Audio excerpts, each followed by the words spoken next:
Welcome back to African Farming. Now, sunflowers have the ability to produce relatively consistent yields under low input conditions and despite adverse weather, making it an attractive option for farmers in dryland areas. Ruzani Sadiki's success with this crop is, of course, living testimony.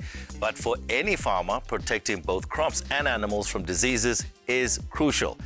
As always, I've invited some agricultural gurus to share some of their insights and thoughts with us here on African Farming. Ladies and gentlemen, thank you so much for joining us. Caryn, Shacklock, thank you so much for joining us from Afrivet. Hi, Tony. It's good to be back. Good to have you with us. Praveen, are you well, sir? I'm good, thanks. Thanks for having me again. Fantastic. And Dr. Mpho Maja, Director of Animal Health at the Department of Agriculture. Are you well, ma'am? I am well, thank you. Right. Let me start with you, Caryn, because we have to focus on the actual diseases themselves. What are some of the more prevalent diseases affecting farmers in South Africa? Gosh, Tony, our South African livestock farmers have a lot of diseases to contend with. We have those that are vector-borne, which means they're transmitted by parasites. So tick-borne diseases like redwater and gall sickness, other diseases that are transmitted by flies and midges. And then we have infectious diseases. That means they're transmitted from one animal to another. And some of those that we are dealing with at the moment include foot and mouth disease. We have brucellosis, which is a very important zoonotic disease, which means it can make people living in community with their animals or consuming the milk from animals, they can become infected as well. So we really have a barrage of diseases to deal with. Especially in summertime, our livestock farmers are challenged. Okay, it sounds very scary there, Doctor. I mean, listening to what Caryn is saying in terms of the variety of diseases that are out there, what is the Department of Agriculture doing maybe to inform farmers or maybe to assist farmers when it comes to some of these diseases? Foot and mouth disease, like any other disease, requires our collective working together to managing and controlling it. What the department is currently doing, we have placed affected properties under quarantine. We are managing those and we are hoping to eradicate the disease in the next few months. We are vaccinating in Limpopo and in KZN to manage the disease in those communal areas. Well, Doc, you're here at the behest of Vleis Central. Now, let's look at auction houses.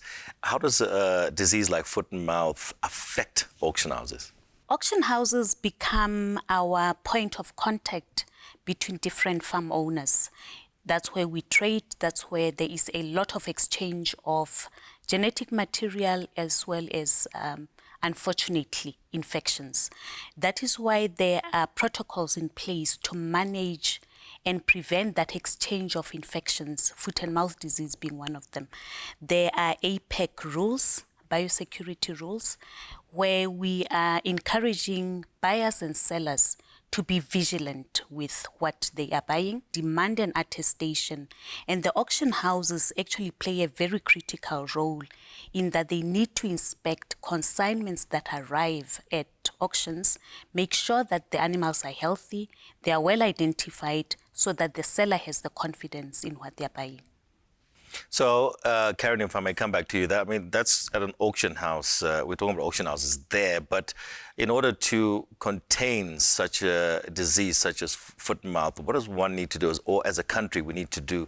I mean, if it starts in Limpopo, how do we contain it there and so forth? Foot and mouth is a tricky disease to contain, Tony, because sometimes, quite often, the animal does not display symptom of the disease. And the animals don't necessarily need to come in contact with each other for the virus to spread. So people can actually take the virus on their clothes, on implements, on vehicles from one place to another. So we really need to be really careful about biosecurity, as Dr. Maja mentioned. And in the face of an outbreak like we've experienced in the past few months, to not move animals around the country without clearance certificates, and to be careful of not transmitting disease from one farm to another, which may involve spraying down vehicles, changing clothes in between farm visits if you are working on farm, and just bearing in mind that this is a disease that can fly below the radar, and it has major economic impact for us as a country because it affects our exports. Yeah. I mean, that's foot and mouth, Praveen, but, we can look at many other diseases when it comes to crops, isn't it? 100%, Tony. Plants under stress are very susceptible to diseases. A lot of them are preventable. Early identification of them. Have your spray program. Generally, what farmers do is at the beginning of their planting season, they know the spray program that they're going to use for that specific crop, sunflower included, of course. This year has been a peculiar one in that we've had a lot of farmers switch from maize to sunflower because of the rains that fell and the delay in the moving of the planting window. So you find that spray programs had to suddenly keep up with the new crop. But it's so important to make sure that you combat disease as much as possible. But again, keeping food safety in account, because those are always food crops that we're talking about. So making sure that you, in your food program, that's top of mind, making sure that you 100% guaranteeing the safety of the product leaving your farm. That's your responsibility as a farmer. There's a lot of advice out there, of course, from the chemical suppliers, so make sure you stick to that advice. Now, combating the disease itself does not end at harvest, does it? No, absolutely not. So what you find is that once harvesting is done, there's a lot of biomass that remains on the farm, and that becomes an attractive breeding ground for certain diseases as well.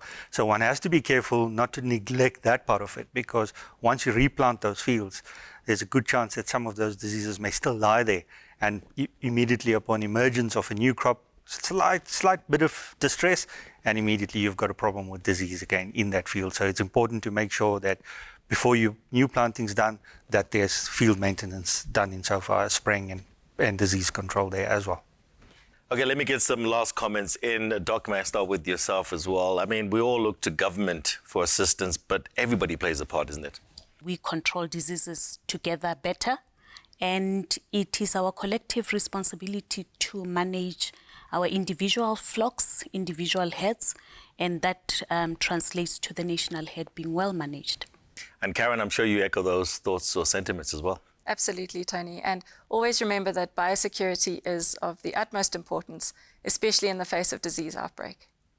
Praveen, your last thoughts? Yeah, certainly. Have your spraying program in place to combat diseases. If you're going to be switching to different crops, make sure that you adapt your spraying programs accordingly. But whatever you do, always be environmentally responsible at the same time. All right. Thank you, everybody, for participating in this episode of African Farming. Thanks, Tony. Thanks, Great being here. So you have it, some wise words and some wise advice coming through from our panel. And with necessary prevention and protection in place, we're holding thumbs for a bumper season for all of our farmers. And don't forget, you can engage with us on our social media platforms via #AfricanFarming. Find us on our website, africanfarming.com. And please remember, as the doctor echoed, we farm better together.